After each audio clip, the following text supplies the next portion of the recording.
Assalamualaikum warahmatullahi wabarakatuh. Adik-adik semua sihat? Alhamdulillah. Jadi Alhamdulillah kita bertemu lagi di dalam kelas pendidikan agama Islam. Okay, jadi sebelum kita mulakan kelas kita dahulukan dengan bacaan doa. Okey, Abu, sila bacakan doa. Amin amin ya rabbal alamin. Alhamdulillah, baik bacaan Abu. Suara dah lunak kan? Ya. Jadi hari ini kita akan meneruskan perbincangan kita di sesi yang lalu. Ya, di kelas yang lepas kita belajar tentang perkahwinan. Jadi pada kelas ini tersambung perbincangan kita perkahwinan part 2. Part 2 di sini bukan kahwin dua tau. Bukan hari ini kita mencerita bagaimana mau kahwin dua, tidak.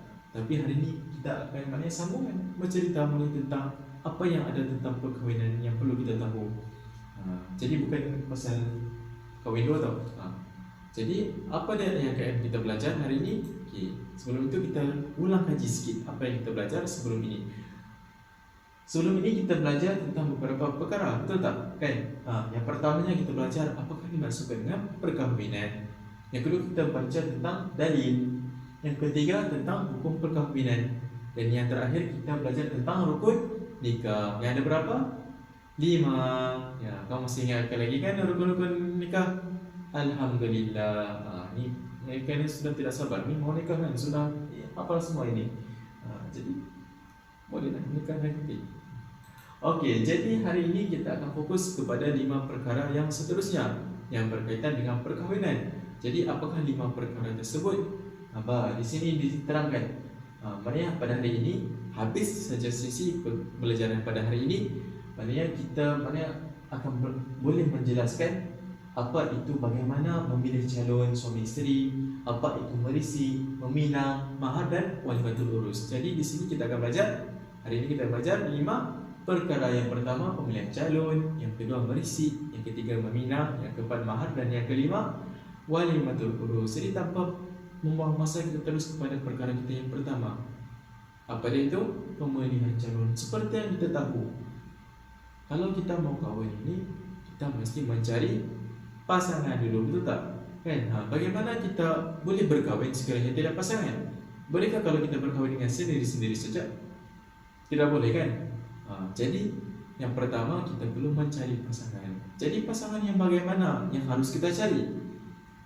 Di sini kita akan lihat apakah kriteria-kriteria yang harus dipilih oleh seseorang. Tapi sebelum itu, coba kamu fikir-fikir dulu kan. Kalau nanti kamu mau mencari pasangan tu kan, apakah ciri-ciri yang kamu rasa pasangan aku dia mesti ada ini, mesti ada ini. Okay, Aisyah, apa yang kamu rasa suami aku dia mesti seorang yang ini? Apa pandangan kamu? Okey, Siti pun mau kongsi juga. Okey, silakan. Okey, Amir. Masing-masing punya taste yang berbeza-beza kan. Jadi itulah lumrah manusia. Setiap manusia dia ada taste yang masing-masing. Okey, sekarang kita lihat di sini. Apakah biasanya yang kriteria yang dicari oleh kita? Tidaklah kita mesti manusia kan. Adakah dia mesti seorang yang kaya ataupun dia seorang yang kacak bergaya? Kan ada rupa kan? Ataupun dia seorang yang kuat perkasa, ataupun dia sekadar hanya AJK di masjid atau surau sahaja. Jadi di antara empat ini kamu rasa kamu mau pilih yang mana? Kamu fikir dulu. Kamu sudah fikirkan? Ya, sekarang kita lihat apakah ciri yang sepatutnya kita utamakan. Okay. Jadi ini adalah berdasarkan daripada saranan Nabi sallallahu alaihi wasallam. Apa kata Nabi? Perempuan itu dikahwini kerana 4 perkara. Yang pertama apa? Harta. Yang kedua keturunan. Yang ketiga kecantikan. Dan yang keempat agama. Jadi di antara 4 ini Nabi sarankan kita untuk pilih perempuan yang apa? Semestinya perempuan yang mempunyai pegangan agama yang baik. Hal ini kerana sekiranya berharta, harta itu akan habis. Kalau pilih keturunan, kita tahu walaupun ayah atuk dia merupakan seorang beriman, belum tentu lagi anak dia juga seorang yang beriman. Kan ada lagu itu kan, iman tak dapat diwarisi dari seorang ayah yang bertakwa. Jiwa. Okay, yang ketiga adalah kecantikan. Seperti yang kita tahu, sampai masa bila seorang itu sudah tua, kecantikan itu akan hilang. Maka jadi kesimpulannya, pilihlah yang beragama. Maka kata Nabi SAW, kalau pilih perempuan yang ada agama, dengan agama yang baik, maka dia akan mendapat kebaikan. Apa contoh kebaikan dia? Contoh kebaikan dia, bila kita berada bersama dengan dia, kita berasa senang dan tenang. Betul tak? Kalau kita, pasangan kita ni dia jaga makan kita, dia jaga minum kita, dia jaga air kita rasa apa? Gembira kan? Ya, jadi itulah, ikutlah saran Nabi, pilihlah wanita yang mempunyai agama yang baik. Hadis riwayat Bukhari. Okay, jadi apakah ciri-ciri pemilihan calon? Ini adalah ciri-ciri yang harus kita boleh ambil berat, yang perlu kita titik beratkan dalam pemilihan calon. Bertanya pakaian dan akhlak, agama yang baik, akhlak yang mulia, mempunyai rupa paras yang baik, pasangan yang sihat, keturunan yang baik, dan juga sekufu. Okey, boleh faham kan? Ali, kenapa kamu tidak faham sekufu itu apa? Oh, sekufu itu bermaksud sama level, itu sama darjat. Okey, sekarang kita pergi kepada perkara yang kedua, iaitu merisit. Apa itu merisit? Jadi bila kita sudah ada pasangan, kita sudah ada calon, okey, sekarang kita nak dapatkan maklumat tentang calon kita. Jadi apa yang kita buat? Kita pergi merisit. Kenapa kita buat merisit? Sebab kita nak tahu, oh ni nama dia apa, status dia apa. Status ni lah yang paling penting. Sebab kita mau tahu sama ada dia itu boleh kita kahwin ataupun tidak. Ya kan, mana tahu tiba-tiba kita pergi soal siasat, rupa-rupanya, oh perempuan ini dia isteri orang. Bolehkah kalau kita kahwin dengan isteri orang? Tidak boleh kan? Jadi bolehkah kalau orang kahwin dengan isteri kamu? Pun tidak boleh kan? Jadi mesti perlu kepada merisit. Jadi kita beritahu tentang status bakal pasangan. Okay. Jadi ini adalah perkara-perkara yang mana yang bolehlah kita ambil tahu waktu merisit itu kan. Kita mau maklumat tentang pasangan kita itu.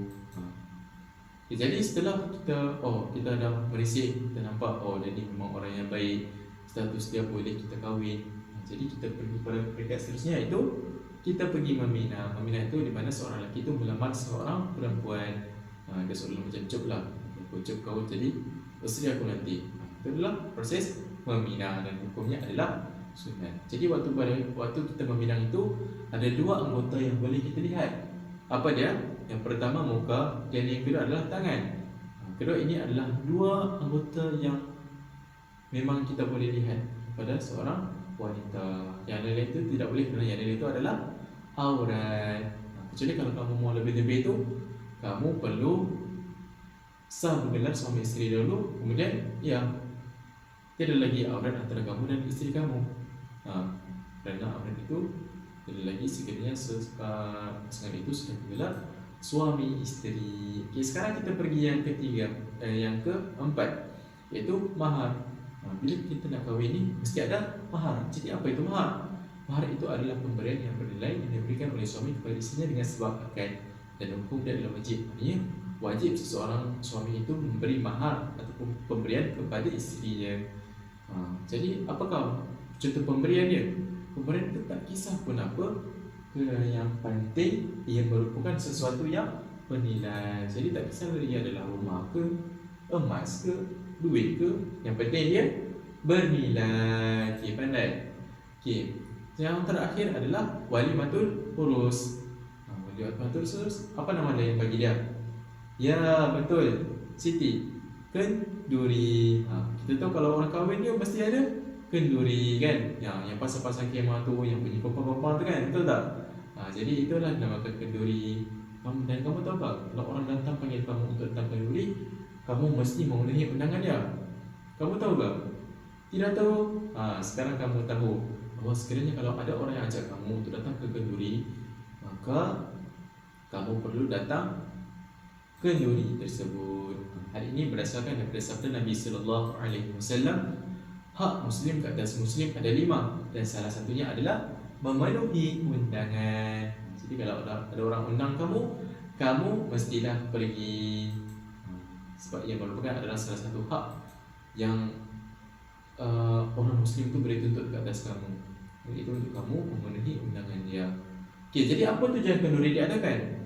Okey, di sini huruf-huruf dia tidak teratur. Jadi kamu boleh susun ke? Jadi boleh kita tahu apakah kenapa tujuan untuk kita adakan walimatul urus. Okey, jadi adik-adik sudah selesai kan? Okey, sekarang kita tengok adakah jawapan adik-adik dekat itu betul. Okey, jadi jawapannya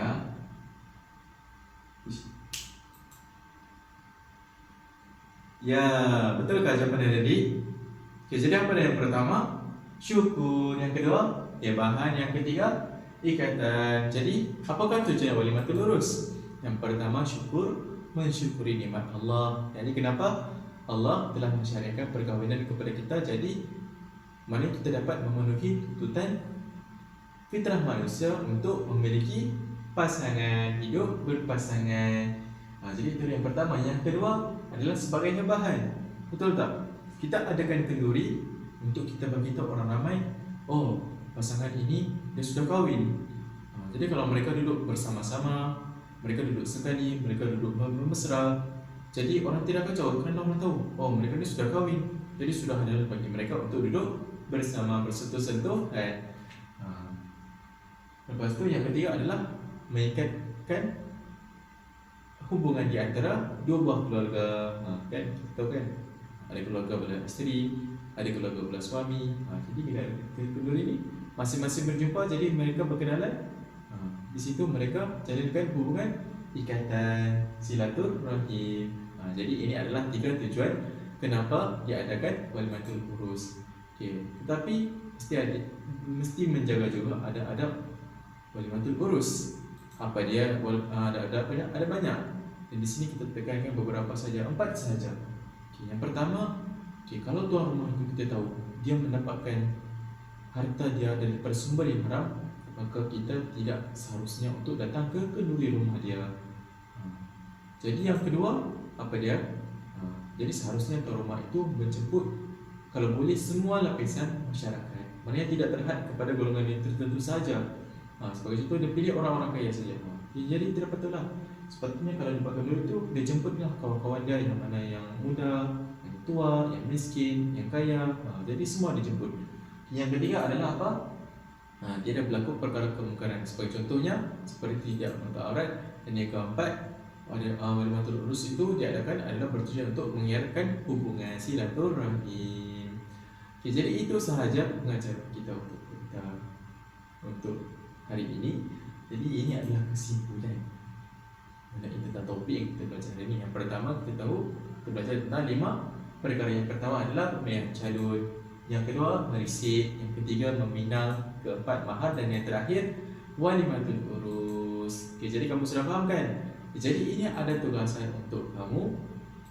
Jadi kamu boleh baca, di situ ada kelihatan akhbar tentang apa dia? Bercerai. Jadi kamu kamu tengok di sini. Ini ada persoalan-persoalan kamu yang boleh kamu fikirkan nanti.